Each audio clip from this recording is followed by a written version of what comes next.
তাকবীর, নারায়ে তাকবীর, আল্লাহু আকবার, নারায়ে তাকবীর, আল্লাহু আকবার। জনতা উন্নয়ন পার্টি জিন্দাবাদ, জিন্দাবাদ, জিন্দাবাদ। জনতা উন্নয়ন পার্টি জিন্দাবাদ, জিন্দাবাদ, জিন্দাবাদ। এমসি হটাও, বাংলা বাঁচাও, এমসি হটাও, বাংলা বাঁচাও, বিজেপি হটাও, বাংলা বাঁচাও, বিজেপি হটাও, বাংলা বাঁচাও, বিজেপি হটাও, বাংলা বাঁচাও। মুর্শিদাবাদে যেখানে ৭০-৭২% মুসলমানের বাস, সেখানে আসে আপনি বলবেন মুসলিমদের উল্টো করে টাঙিয়ে সিধা করব। এটা ভারতবর্ষের পশ্চিম বাংলা আর মুর্শিদাবাদ জেলা।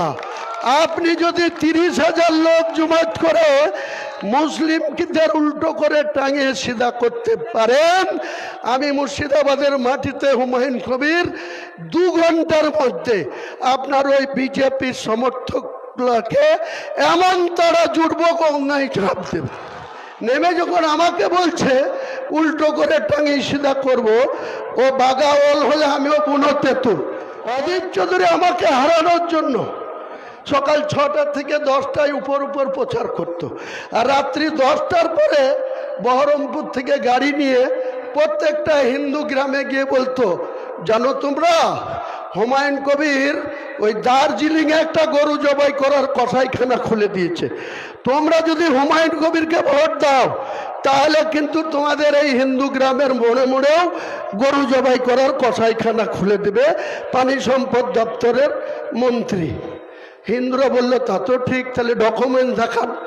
অজিত চৌধুরীর শিয়ানা ঘুঘু ও ডকুমেন্টস তুলে দিয়ে দিল। হিন্দুরা কিন্তু যাকে আমাকে ভোট দিত, তারা ভোটের দিনে ১ কাঠা ভোট দিল কাকে? আজকে যিনি রেজিনগরের এমএলএ, তার নাম হচ্ছে রবিউল আলম চৌধুরী। ওই ২০১৩ সালের ২৩শে ফেব্রুয়ারি ও একবারও কোনো দেয়ালে রবিউল আলম চৌধুরী লেখেনি, রবি চৌধুরী, মানে অজিত চৌধুরীর মাস্তুতো ভাই। আলম লিখলে তো মানুষ ভোট দেবে না, হিন্দুরা বলবে তো হুমায়ুন কবিরকে দেবো, হুমায়ুন কবিরকে আগে দিয়েছিলাম, তাহলে আবার হুমায়ুন কবিরকে দেবো। এই রবি চৌধুরীর নামটা দেয়ালে দেয়ালে আলম লিখতে দিল না, শুধু রবি চৌধুরী লিখে হুমায়ুন কবিরকে হারালো। দেখ কেমন লাগে 2024-এ। 2013-তে অজিত চৌধুরী তুমি হুমায়ুন কবিরকে হিন্দুত্ব দেখিয়ে গঙ্গাতে তাদের নাকি মৃত্যু পোড়াতে দেব না, আমি নাকি কসাইখানা খুলে দেব। আমি যখন 2024-এ ইউসুফ পাঠানের হয়ে ভোট করতে নামলাম, যখন যোগী আদিত্যনাথ ইউপি থেকে এসে শক্তিপুরে বলছে মুসলমানদেরকে উল্টো করে টাঙিয়ে 7 পিঁড়া সিধা করব, তখন এই মমতা ব্যানার্জির দলের স্পোকসপারসন থেকে শুরু করে এই জেলার যে ভেড়া এমএলএ আছে, যে ভেড়া এমএলএ গুলো আছে তৃণমূলের, কোনো ভেড়া মুখ খুলেনি, আমার পক্ষে কথা বলেনি, নিশ্চুপ ছিল, পুরোপুরি নিশ্চুপ ছিল। আমি হুমায়ুন কবির উনি যখন 30শে এপ্রিল 2024 যোগী আদিত্যনাথ বলল যে এটা দাঙ্গাবাজ আছে এখানে, আমাকে ডাইরেক্ট নাম না করে আমাকে দাঙ্গাবাজ আখ্যা দিল। সেই দাঙ্গাবাজের জন্য বলল যদি এটা ইউপি হতো তাহলে আমি যোগী আদিত্যনাথ উল্টো করে টাঙিয়ে 7 পিঁড়া সিধা করে দিতাম। বলল কবে? 30শে এপ্রিল 2024। কোথায় বলল? এই যে দাড়িওয়ালা মন্ত্রী আছে, যার নীতিবোধ কিচ্ছু নাই, সিদ্দিকুল্লাহ চৌধুরী, মাথায় টুপি দিয়ে দাড়ি রেখে দ্বিচাচারিতার শেষ নেই। তিনি এখনো জুমাইতুল্লাহিনের রাজ্য সভাপতি, আবার ভোটে দাঁড়িয়েছে তৃণমূলের হয়ে। এর আগে দাঁড়িয়েছিল কোথায়? বর্ধমানের মঙ্গলকোটে, সেখানে ঝাঁটা লাঠি খেয়ে সেখান থেকে এসেছে বর্ধমানের মন্তেশ্বরে, এবারও এখানে ঝাঁটা লাঠি খাবে, এবারও ঝাঁটা লাঠি খাবে এই সিদ্দিকুল্লাহ চৌধুরী। তাহলে তার মদতে, তার দপ্তরের একটা মাঠ শক্তিপুর প্রতাপ সংঘ লাইব্রেরির মাঠ, থানা থেকে এই যে যেমন আপনাদের ডোমকল থানা, শক্তিপুরের থানা আর প্রতাপ সংঘ লাইব্রেরির মাঠ 50 মিটার দূরত্ব। সেখানে হেলিকপ্টার নামানোর পারমিশন কে দিল? এই মমতা ব্যানার্জির জেলা শাসক রাজশ্রী মিত্র। তিনি এখন কলকাতায় ওই হিড কোচ এমডি হয়ে গিয়েছে। নতুন ডিএম এসছে মোল্লা থেকে। এই ডিএম থেকে তার আগে 17 তারিখে শক্তিপুরে রামনবমীর দিনে সশস্ত্র মিছিল, এসপি, এডিশনাল এসপি, বিভিন্ন থানার আইসিদের নেতৃত্বে মুসলিমদের উপরে আক্রমণ হলো। কবে? 17 এপ্রিল 2024। 7 দিন গোটা জেলার নেট বন্ধ থাকলো। 5টা থানার, বহরমপুর, রেজিনগর, বেলডাঙ্গা, শক্তিপুর, এইসব থানার নেট বন্ধ থাকলো 7 দিন। কি করে? যোগী আদিত্যনাথ সাথে মমতা ব্যানার্জির যদি লিঙ্ক না থাকে, আন্ডারগ্রাউন্ডে যদি চ্যানেল না থাকে, কি করে প্রতাপ সংঘ লাইব্রেরির মাঠে, যেখানে মন্ত্রী সিদ্দিকুল্লাহ চৌধুরী, তার দপ্তরে জেলা শাসক কি করে এনওসি দেয়? তার হেলিকপ্টার নামে কি করে নামলো? নেমে যখন আমাকে বলছে উল্টো করে টাঙিয়ে সিধা করব, ও বাগাওয়াল হলে আমিও বুনো তেঁতুল। পরের দিন 1 মে সন্ধ্যা 6টার সময় রবিউল আলম চৌধুরী বক্তৃতা করছে, আর মুখ্যমন্ত্রী মালদা থেকে একটা সভা করে বড়ুয়ার কিষাণ মান্ডির মাঠে হেলিকপ্টারে নামলো। আমি সেখানে প্রেজেন্ট ছিলাম। এদের সাংগঠনিক জেলার সভাপতি অপূর্বও ছিল। সেই সময় এই রবিউল আলম চৌধুরী চেয়ারম্যান ছিল, এখন নিয়ামত হাজিকে করেছে। তো আমাকে মুখ্যমন্ত্রী ডেকে বলছে, হুমায়ুন আলম, বলুন দিদি। তো বলছে খবর খুব খারাপ। কিসের দিদি?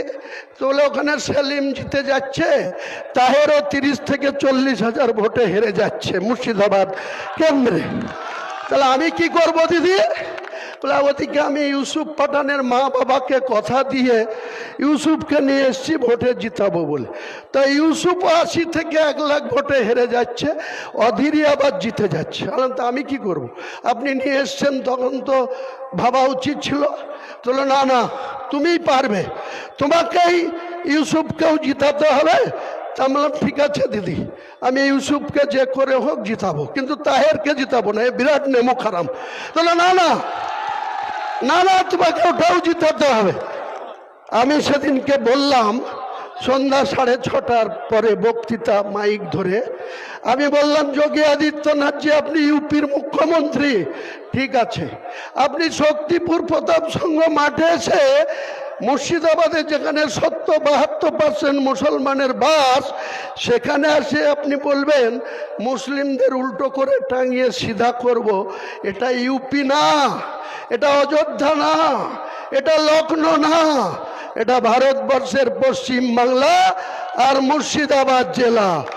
আপনি যদি 30,000 লোক জমায়েত করে মুসলিমদের উল্টো করে টাঙিয়ে সিধা করতে পারেন, আমি মুর্শিদাবাদের মাটিতে হুমায়ুন কবির 2 ঘন্টার মধ্যে আপনার ওই বিজেপির সমর্থকগুলোকে এমন তারা জুড়ব, গঙ্গায় ঝাঁপ দেব বলেছিলাম। এক কথাতে কংগ্রেসের অধীর চৌধুরীর ভোট ব্যাংক বিজেপির দিকে চলে গেল।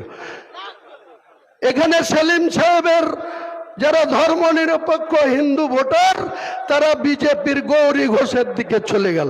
অমনি চিৎপাটাং হয়ে গেল সেলিম সাহেব, আর চিৎপাটাং হয়ে গেল অধীর চৌধুরী।